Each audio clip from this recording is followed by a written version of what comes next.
50 years ago in 1963, the Minnesota River, the St. Croix River, the Little Fork, and the Big Fork rivers were all designated as what was at that time they were called canoe and boating routes. We were invited by Clean Up the River Environment, CURE, to participate in their annual Minnesota River History Weekend and celebrate our 50th anniversary of the Minnesota State Water Trail System. Hold on. You're all here to be part of the thieving posse, right? The theater, I think, is an unusual connection because it's kind of taking something that's kind of out of context, so people are familiar with going to see a play, and putting it on a river, having the story be about the river, is a wonderful connection and wonderful thing to celebrate.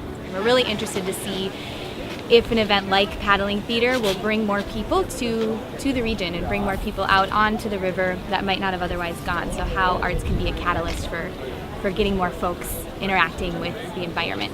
I just thought it was really fascinating to take part in a play that is moving. I was impressed with the historical components that came through. I didn't try to do too much, but got enough real good information kind of scattered throughout there that I think for most people that'll stick a lot better.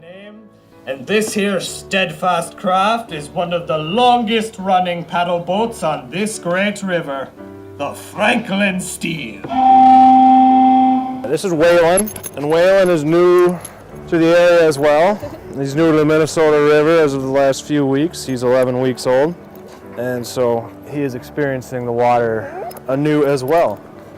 The most surprising and most interesting part of the historical weekend for me was the number of people participating. I was involved with the play, but so many other people were involved in so many other capacities. I think that this approach is useful in that it calls forth from the community ways that they can give their knowledge and their wisdom to a larger audience. In 2011, I was one of the first 2 women to paddle from Minneapolis up to Hudson Bay, recreating Eric Severide's route from his book Canoeing with the Cree. I actually paddled the Minnesota River right here and came up this portage in the background and portaged around the dam to the other side. From that experience paddling the Minnesota, I met community members, I met state park rangers, farmers. I met all of the vibrant communities along this watershed. Well, I think anytime you can organize a community to look at its own history or the history of its natural resources, you give everyone a good opportunity to value where they are and who they are and what they're doing. It's events like this that brings all kinds of people together, and it energizes people and encourages them to work together. Today is a great chance to get that perspective that people for centuries had when they traveled in this part of Minnesota.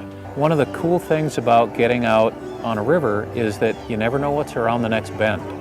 And one thing I love to do is get out with my family, because on a river trip you shed a lot of baggage pretty quickly and you rely on each other and you connect with each other. As time goes forward, taking care of the river and looking towards its future is dependent upon those who love it. And in order to love it, you kind of have to be familiar with it and know how you can enjoy it.